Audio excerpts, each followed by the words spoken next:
to boo. বাংলাদেশের একটি গ্রামের ভোরবেলা, একটি কাঁচা মাটির ঘর, টিনের চালা। ঘরের ভেতরে একটি মেয়ে পুরানো সালোয়ার কামিজ পরে মাটিতে বসে বই নিয়ে পড়ছে। পাশে একটি কুপি বাতি জ্বলছে। মা মাটির চুলায় রান্না করছে। বাবা ঘরের বাইরে গরুর জল ঠিক করছে। দরজা দিয়ে হালকা রোদ ঢুকছে। পেছনে পাখির ডাক আর গ্রামের সাধারণ সকালের শব্দ। গ্রামের একটি স্কুল মাঠ, অনেক ছাত্রছাত্রী জড়ো হয়েছে পুরস্কার বিতরণ অনুষ্ঠানে। একজন শিক্ষক মাইক্রোফোনে ঘোষণা দিচ্ছেন। রূপা নামের সেই মেয়ে একটু লজ্জা পেলেও আত্মবিশ্বাসীভাবে মঞ্চে উঠে সার্টিফিকেট নিচ্ছে। চারপাশে হাততালি, জাতীয় পতাকা উড়ছে, পেছনে ছোট স্কুল বিল্ডিং, গাছ আর মিষ্টি রোদ। চারপাশে আনন্দ ও গর্বের পরিবেশ। রাতের সময় অন্ধকার কাঁচা ঘরের ভেতর একটি কুপিবাতির আলোয় মেয়ে বই নিয়ে গভীর মনোযোগে পড়ছে। পাশে তার মা বসে আছে, চোখে জল, গর্ব আর আবেগ মেশানো দৃষ্টিতে তাকিয়ে আছে মেয়ের দিকে। বাইরে জোনাকির আলো আর ঝিঝি পোকার শব্দ। দৃশ্যটি নীরব কিন্তু দৃঢ় আত্মবিশ্বাসে ভরা। একটি গ্রামের প্রাথমিক বিদ্যালয়ের ক্লাসরুম।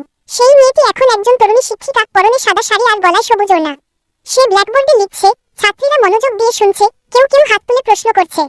জানালা দিয়ে রোদ ঢুকছে। চারপাশে আনন্দ, শিক্ষা ও অনুপ্রেরণার পরিবেশ। পরিশ্রমী সাফল্যের চাবিকাঠি।